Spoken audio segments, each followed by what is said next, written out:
दोस्तों, सोचिए, अगर इंसान से उसकी सारी भावनाएं छीन ली जाए, तो क्या बचेगा?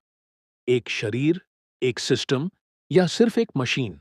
आज की कहानी हमें ले जाती है एक ऐसी दुनिया में जहां महसूस करना ही सबसे बड़ा जुर्म है।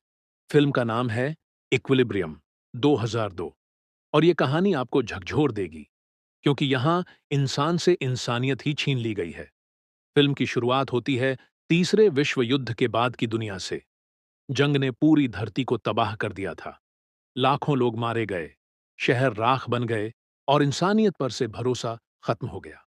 तब दुनिया के नेताओं ने फैसला किया, जंग की असली वजह है इंसान की भावनाएं, गुस्सा, नफरत, ईर्ष्या, लालच, यही सब तबाही का कारण है।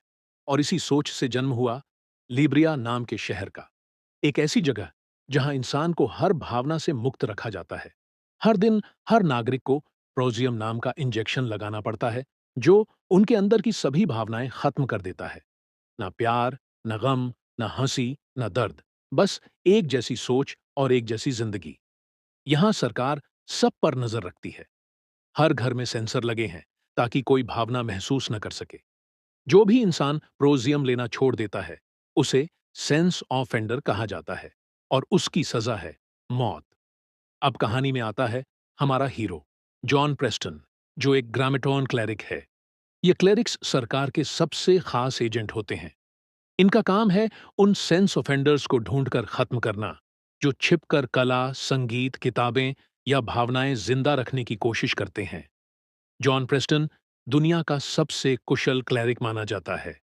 वो पूरी निष्ठा से सिस्टम की सेवा करता है, बिना किसी भावना के, जैसे एक मशीन। फिल्म की शुरुआत में हम देखते हैं कि जॉन और उसका साथी पार्ट्रिज एक मिशन पर गए हैं, जहां कुछ लोग छिपकर पुरानी कलाकृतियां और किताबें रखे हुए हैं। क्लेरिक्स उन्हें पकड़ लेते हैं और जॉन बिना झिझक गोली चला देता है। वो लोगों को जलती किताबों के साथ खत्म कर देता है। उसके चेहरे पर कोई भाव नहीं, क्योंकि वो प्रोजियम लेता है, जो उसकी हर इंसानी भावना को दबा देता है। लेकिन तभी एक दिन जॉन को पता चलता है कि उसका साथी पार्ट्रिज प्रोजियम लेना बंद कर चुका है। वो किताबें पढ़ता है, कविताएं सुनता है और भावनाएं महसूस करने लगा है। जॉन उसे पकड़ता है और पार्ट्रिज कहता है, जॉन, क्या तुमने कभी कुछ महसूस किया है? जॉन कुछ नहीं कहता और उसी पल उसे गोली मार देता है। पर उस गोली के साथ ही जॉन के दिल में कुछ बदलने लगता है। कुछ समय बाद जॉन गलती से अपना प्रोजियम इंजेक्शन तोड़ देता है। उस दिन वो इंजेक्शन नहीं ले पाता और धीरे धीरे उसके अंदर दबे हुए एहसास जागने लगते हैं। वो बाहर जाता है और पहली बार बारिश को गिरते हुए देखता है। बूंदें उसके चेहरे पर गिरती हैं और वो उन्हें महसूस करता है। पहली बार वो समझता है कि महसूस करना कितना खूबसूरत होता है। वो धूप में जाता है, आसमान को देखता है और पहली बार उसके चेहरे पर मुस्कान आती है। अब जॉन की जिंदगी बदलने लगती है। वो चीजों को अलग नजरों से देखने लगता है। उसे महसूस होता है कि वो दुनिया जिससे वो प्यार समझता था, वो सिर्फ एक झूठी शांति थी। वो देखता है कि सिस्टम के नाम पर लोगों से सब कुछ छीना जा रहा है।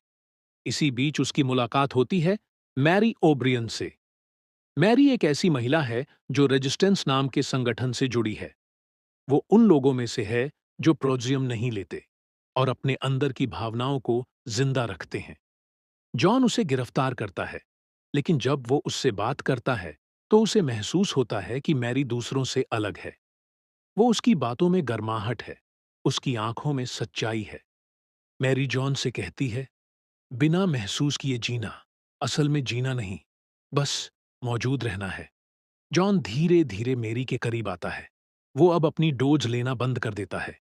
वो कला, संगीत और पुराने चित्र देखने लगता है। एक दिन वो छिपे हुए कमरे में जाता है, जहां असली दुनिया की तस्वीरें, पेंटिंग्स और संगीत रखे हैं। जब वो बीथोवन की सिम्फनी सुनता है, तो उसकी आंखों से आंसू निकल पड़ते हैं। उसने कभी नहीं सोचा था कि आवाजें भी दिल को छू सकती हैं। लेकिन जब जॉन को पता चलता है कि मैरी को मौत की सजा दी गई है, तो वो अंदर से टूट जाता है। वो उसे बचाने की कोशिश करता है, पर मैरी को जला दिया जाता है। उस पल जॉन पूरी तरह बदल जाता है। अब वो सिस्टम का हिस्सा नहीं रहना चाहता, बल्कि उसे खत्म करना चाहता है। जॉन अब प्रतिरोध से जुड़ जाता है। वो गुप्त रूप से उन लोगों की मदद करता है जो अब भी महसूस करने की हिम्मत रखते हैं। वो अपनी पहचान छुपाकर दोहरी जिंदगी जीता है। एक तरफ सिस्टम का भरोसेमंद अफसर, दूसरी तरफ बागी। वो अपने भीतर की इंसानियत को पूरी तरह स्वीकार कर लेता है। फादर के किले में वो सारे गार्ड्स को मार देता है और सीधे फादर के सामने खड़ा होता है। फादर कहता है, तुम्हारी भावनाएं तुम्हें कमजोर बना देंगी प्रेस्टन है। और उसी पल वो फादर को गोली मार देता है।